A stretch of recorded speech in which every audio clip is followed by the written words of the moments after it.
लो सज्जनों तो मित्रों सेल लग गई झूठी FIR होवे सच्ची FIR होवे लाख रुपया दियो FIR दर्ज कराओ।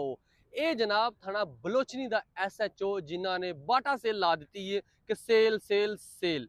किस तरह जनाब बाटा सेल लगी मैं तुहानू सारी गलबात दसदा वां। लो जनाब SHO थाना बलोचनी के खिलाफ ही मुकदमा दर्ज हो गया है। किन्हां ने कीता होवे मैं तुहानू दस देना वां। जनाब SHO थाना बलोचनी इजाज रशीद ने 1 ਲੱਖ रुपया लैके FIR दर्ज की। ये बदले दे विच एंटी करप्शन ने इन्हां दे उपर ही FIR दर्ज कर दी।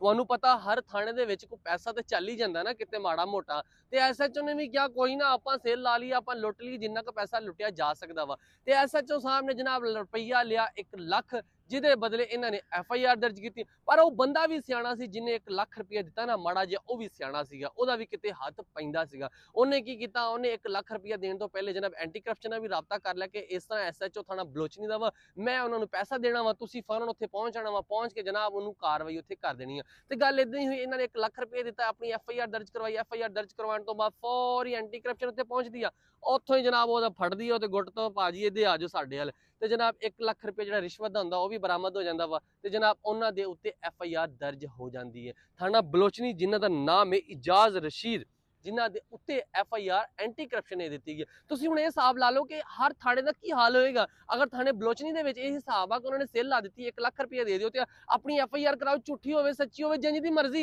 FIR दर्ज करवा लो, ਲੱਖ रुपया दिओ FIR दर्ज कराओ। ते हुण जनाब जेड़े फिर बंदे इस तरह दे आ जेड़े 2 नंबर बंदे लोकां को पैसा लुटदे आ उन्हां दे ते फिर राह खुला हो गया। इहदे ते CPO फैसलाबाद भी तगड़ा एक्शन लैणगे ते जनाब IG पंजाब भी इहदे ते एक्शन लैणगे ताकि दोबारा तो किसी भी थाने दे विच कोई भी पैसा लेंदा फड़िया गया तो जनाब उन्होंने नौकरी तो फारग किया जाए, ना कि सिर्फ वो खिलाफ FIR दर्ज हो बल्कि उन्होंने नौकरी तो भी कढ़ दिता जाए।